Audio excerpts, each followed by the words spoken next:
दोस्तों, अगर आप भी क्लास 10th में आए हैं एंड आप भी सोच रहे हैं कि इस बार मुझे 95% प्लस स्कोर करना है, तो ये स्कोर करने का सबसे बड़ा मौका आपके पास यही है, समर वेकेशन। ज्यादातर बच्चे छुट्टियों में अपना टाइम वेस्ट कर देते हैं और अक्टूबर नवंबर में फिर स्ट्रेस होता है। अगर आपने अगले 30 से 40 दिन स्मार्टली यूज किए तो आपका सिलेबस टाइम से पहले कंप्लीट हो जाएगा। बाद में सिर्फ आपको सैंपल पेपर, रिवीजन और टेस्ट एनालिसिस करने हैं। इस वीडियो में मैं आपको step by step road map देने वाला हूं, जिसको आप फॉलो कर इजीली 95% स्कोर कर सकते हैं अपनी क्लास 10 सीबीएसई 2026 बोर्ड में। स्टेप 1 है क्लियर टारगेट सेट करो। अपना एक फिक्स टारगेट सेट कर लो कि आपको कितनी परसेंटेज चाहिए। सबसे पहली गलती क्या होती है, बच्चे बोलते हैं मुझे अच्छे मार्क्स लाने हैं। नहीं, ऐसा नहीं करना है। आपका टारगेट फिक्स होना चाहिए कि मुझे मैथ्स में 100 में से 100 लाने हैं, साइंस में 90 प्लस लाने हैं, इंग्लिश में 90 प्लस लाने हैं। ऐसा आपका टारगेट फिक्स होना चाहिए, नहीं कि मुझे सिर्फ अच्छे मार्क्स लाने हैं। एंड जब टारगेट क्लियर होता है तभी माइंड सीरियस मोड में आता है। अभी एक पेज फाड़ो और उसमें लिख लो आपकी फाइनल परसेंटेज और चिपका लो जहां पर आप बैठ कर पढ़ते हो। एग्जाम्पल, मुझे जैसे क्लास 10th बोर्ड में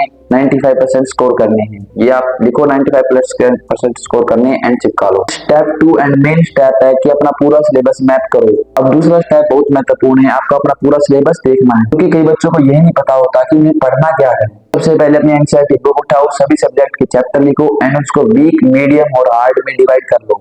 एग्जाम्पल, जैसे मैथ्स में रियल नंबर इजी चैप्टर है और क्वाड्रेटिक इक्वेशन मीडियम चैप्टर है एंड ट्रिग्नोमेट्री आपको पता ही है वो हार्ड चैप्टर है। इससे आपको क्लैरिटी मिलेगी कि किस चैप्टर पर कितना समय देना है। Step 3 summer vacation master plan बनाओ। अब सबसे पावरफुल स्टेप है कि अपने पूरे समर वैकेशन का मैप बनाओ, रोड मैप बनाओ।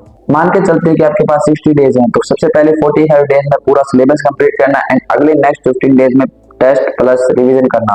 डेली टारगेट फिक्स करो, जैसे सुबह मुझे पढ़ना है मैथ्स के क्वेश्चन, सुबह मुझे मैथ्स के क्वेश्चन लगाने हैं, साइंस के न्यूमेरिकल करने हैं, दोपहर को एसएसटी की थ्योरी करनी है और साइंस की थ्योरी करनी है एंड शाम को हिंदी और इंग्लिश पढ़ना है, हिंदी और इंग्लिश करना है। और याद रखो, हर दिन 10-12 घंटे पढ़ना जरूरी नहीं, डेली कंसिस्टेंट रहना जरूरी है। अगर आप डेली सिर्फ 5 से 6 घंटे पढ़ रहे हैं लेकिन फोकस होकर पढ़ रहे हैं तो आपका सिलेबस टाइम से पहले कंप्लीट हो जाएगा। स्टेप 4 है कि सिर्फ एनसीईआरटी मास्टर करो। क्लास 10 सीबीएसई बोर्ड में सबसे बड़ा वेपन क्या है, तो आपका आंसर होना चाहिए एनसीईआरटी। बच्चे क्या करते हैं, शुरुआत में ही 4 से 5 रेफरेंसेस लोग खरीद लेते हैं। ऐसा मत करो, पहले एनसीईआरटी लाइन बाय लाइन करो, सब एग्जाम्पल करो, सारे एक्सरसाइज करो, बैक क्वेश्चंस करो। खासकर साइंस, इंग्लिश, हिंदी, एसएसटी में बोर्ड में डायरेक्ट और इनडायरेक्ट क्वेश्चन एनसीईआरटी से ही बनते हैं। Step 5 daily revision rule. एक गोल्डन रूल, जो पढ़ा है अगर उसे रिवाइज नहीं किया तो 7 दिन बाद पूरा भूल जाओगे। इसलिए डेली रात में 30 मिनट रिवीजन और संडे को वीकली रिवीजन जरूरी है। रिवीजन पैसिव नहीं होना चाहिए, खुद से रिकॉल करो कि इस चैप्टर में मैंने क्या क्या पढ़ा था और अभी मुझे क्या क्या रिकॉल हो रहा है। स्टेप 6 फॉर्मूला शीट और शॉर्ट नोट्स बनाओ।